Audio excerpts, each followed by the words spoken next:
Hi guys! Welcome to my channel again and welcome to Pearl TV. At sa video na to guys, ang topic natin ay passive income ideas dito sa Pilipinas. Okay? What are the passive income ideas here in the Philippines? Okay, so without further ado, talakayin natin. Okay guys, first is accordingly affiliate marketing.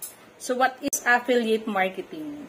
Affiliate marketing is kapag ako halimbawa nagbebenta sa Shopee, sa Lazada ng isang produkto, wala akong paninda, nakikitinda lang ako sa kung sino yung merong shop.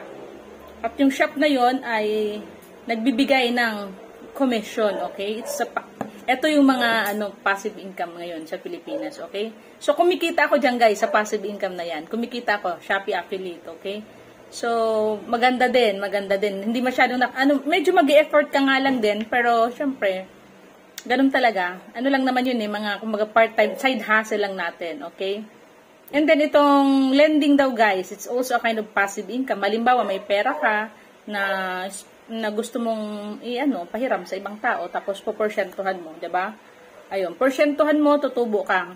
Pasiguraduhin mo lang na yung utang ay marunong magbayad or marunong magbayad sa takdang panahon. Kasi kung hindi sila makapagbayad sa takdang panahon, lugi ka na dyan. Okay, hindi mo na mapaparol yung pera mo, hindi mo pa mahawakan, hindi pa tutubo, hindi mo pa makukuha yung interest. Okay? And then another is online courses. Sabi dito, online courses can offer depressingly low income given the work and expertise you put into them, or highly profitable, especially if they cover in demand. Okay? Depende nga sa online courses na ibibigay mo. Kung in demand yun, syempre maraming mag-avail, so kikita ka doon. Okay? So depende sa demand ng tao. Or buy an existing website daw, guys. Passive income in the Philippines. Bakit buy an existing website? Kasi, halimbawa ako mahilig ako magsulat-sulat. I need a website to share what I want to share from time to time. At kikita naman din yung guys Kasi if I'm not mistaken, meron naman mga ads yan sa website. Ayan. Yun yung gusto kong bilhin. Gusto kong bumili ng existing website. Sino kayo nagbibenta guys? Baka may alam kayo dyan na nagbibenta ng existing website and I hope affordable price lang kasi gusto ko din talaga. Okay, and then dividends guys. Passive income sa dividends. Investing in businesses can be another source of passive income. Ayan, dividend. Like, you invested in MP2 sa Pag-ibig, di ba? MP2 or MP1. Sa MP2, if I'm not mistaken, 7% of interest of the money you put in. So maganda yung sa MP2. Okay? Mag-put in ka ng pera, isang bagsakan, let's say mayroon kang 100,000 pesos, put in mo sa Pag-ibig, MP2. Okay? Ang requirement lang, kailangan MP1 member ka din. So, you have to, mag-member ka muna sa Pag-ibig bago ka maka-MP2. Okay? So malaking din yung guys. Maganda, save ang pera mo. Or then sa stock market, di ba? Pwede din. And syempre, aralin mo muna bago sabi nga, do not invest to something that you do not understand, right? So, alamin mo muna, okay? Tapos, ito naman na dropshipping. Itong dropshipping, guys, hindi ko pa natatry to maganda din daw to yung Shopify. Parang mag-rent ka din digitally ng shop. And then, you will be posting products. Tapos, parang may nakatay up ka ng store na kung ano yung product na binenta mo doon, sila yung mag-supply. Okay? Parang maganda din siya. Pero, may bayad din kasi. Parang nagrenta ka din ng space. Kumbaga, physical store. Parang ganun din siya. Digitally lang. Okay? So, ganun siya. So, ito medyo parang mind-boggling pa to sa akin. So, baka gusto nyo i-try, dropshipping, i-inquire nyo, search nyo yan. Tapos, rental income, ayan, kung meron kayong mga pwesto sa lugar nyo, tapos medyo matao doon, gusto lang gumagamit, pwede yung parentahan sa mga negosyante na gusto mag-put in ng business. Like, doon sa mga negosyante na gusto magluto-luto ng mga paninda nila, luto-luto ba? Di ba? Pwede, parentahan nyo. Dito sa harap namin, parentahan na dito mga tindahan nasa 13K to 15K. Pag maliit, 3K to 5K, o, diba? Kung may mga pwesto kayong bakante, imbis na nakatenga lang dyan, parentahan nyo na lang. Okay? Stock photos. Ayan, baka hindi nyo pa alam guys. I-research nyo guys. Yung mga picture na kinukuha nyo, pwede nyo i-ibenta. Okay, hanap lang, i-search nyo kung paano. Talagang passive income yan guys. Kung mahilig kayo ng mga mag-photo, mobile apps na, different place. Ayan, yung mobile apps guys, yung mga magagaling talaga sa digital. Gumagawa sila ng mga mobile apps, binibenta nila yun. Or sila mismo nagre-run nun, tapos may may naka-karga na ads. Doon din sila kumikita, okay? And then, itong print on demands naman guys, okay? If you're an artist, designer, or entrepreneur, print on demand is a possible way to monetize your creativity, yes. Kung mahilig kayo magawa-gawa ng mga designs, di ba? Mag-produce kayo ng mga damit na may mga print na gusto nyo, okay? Magandang negosyo din yan guys. Magandang, okay? And then, ito guys, na REIT investment, uso to ngayon daw guys. Real estate investments, guys. Halimbawa may mga may mga developer ngayon na nagpapa-invest na sila. Kumbaga, kumukuha na sila ng capital from the investment of the people. 'Di ba? Kasi kung halimbawa maganda yung tubo ng kumbaga malaki yung sales, mabilis nila mabenta, may maganda din yung profit share. So ganoon. Kung hindi ako nagkakamali, si SM parang nag-offer na ng REIT, okay? Real estate investment.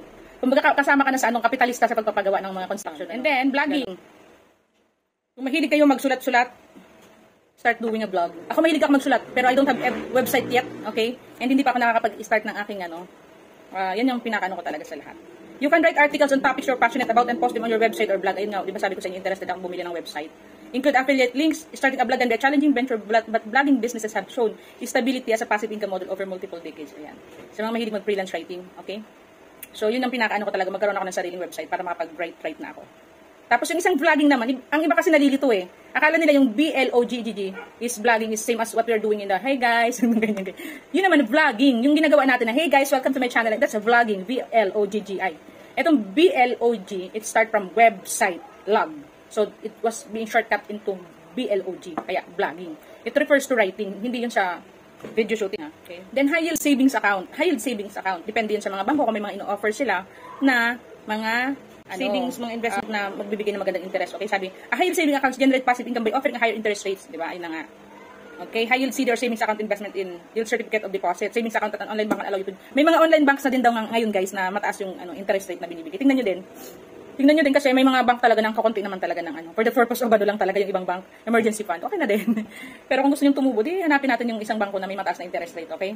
Kasi kagandahan pag sa bank naman kasi, anytime we can pull out the money, okay? Ito naman guys na royalties. Ano ba yung royalties? Ito, earning a royalties from a book you've written, a song you've composed, or patent you've invented is another form of passive income. Ayan. Kung mahilig kayo magsulat at pinaanuhan nyo ng patent, yung writings nyo, may royalty fee kayo doon. Every time na nakakabenta tayo doon or may nagre-reproduce nun, kikita tayo doon. Okay? So, yun din yung gusto ko din. Kaya bakit? So, hindi natin pwede magsabay-sabayin, di ba? Kaya maganda na meron tayong multiple income stream kasi hindi naman natin yung trend eh. Hindi kailangan tayo. Marami tayong income source para minsan bumabagsak yung revenue dun sa isa, at least yung is tumutubo, di ba? Yun yung advantage yan. And then another thing is YouTube channel. Ayun na nga, yung sinasabi natin guys, YouTube channel. Monetize a YouTube channel has a massive audience of 2.5 billion users. Ayun yung sinasabi ko sa mga kaibigan natin na they have to create their own YouTube account kasi kumikita talaga tayo sa YouTube. YouTube channel, it's not too late to start a YouTube channel, di ba? Kaya nga sabi ko, I'm open for a meeting, 2 hours meeting, to those people who are interested to have their own account. I will guide them from scratch, from creating up to monetizing their YouTube channel for the amount of only 899 pesos, guys. Imagine that. Ayan, it's a kind of passive income, guys, okay? YouTube channel, create a video content that generates ad and revenue. Okay? Okay, sa mga interested na mag-create ng own YouTube channel, message nyo ako, guys. Gagayad ko kayo. Only 899 pesos, guys. One-on-one. I will meet you in the nearest, guys. Tawag ito? Mall here in the Quezon City, okay? And then another thing is, guys, index funds. Index funds are among the most popular investment, okay? Offering easy ways to investors who want to generate passive income without having to be expert in money-making investment. If I'm not mistaken, ayan. Sa bangko pwede din to. And then this category includes investment like dividend earning stocks, ayan. Treasury, bonding, mutual funds, pag-ibig MP to, ayan, yung sinabi ko nga kanina. And variable universal life insurance, ayan. Kuha kayo ng life insurance. Okay? Car rentals, guys. Ayan. Yung kung meron kayong mga sasakyan, pwede nyo parentahan. Kung ayaw nyo naman gamitin, ipagamit nyo sa iba. Pag-grab service nyo, guys, di ba? Para kumita. Your home is not the only thing you can earn to passive income. You can also rent out your car with passive, okay, di ba? Startup investment. Investment in small and medium businesses has become more, yes, start a business. Diba? Mag-umpisa ka ng isang maliit na negosyo. Ako yung negosyo ko dito sa bahay, food making. I supply popcorn in the nearby, mga grocery stores and sari-sari stores. Ayun, yung sideline ko lang, guys. Yung passive income ko. Libangan pangkabuhayan ko na din. Aside from doing YouTube, aside from other investment, ayan. Yan ang mga pinagkakaabalahan ko, okay? Rental properties na nga, guys, diba? Yung sa rental nga, real estate, yung may mga unit kayo ng mga condo unit, parentahan nyo, guys. Kung hindi naman tinitirahan, halimbawa, nasa ibang bansa kayo, nakatingga lang yung nyo, yung tawag dito, nakatenga lang yung condo unit nyo. Okay, so if you are interested, na parang yan ba yung Airbnb yun, parentahan nyo guys yung inyong mga condominiums. Okay, kung gusto nyo, last but not the least guys, okay, sabi dito, buy a local business.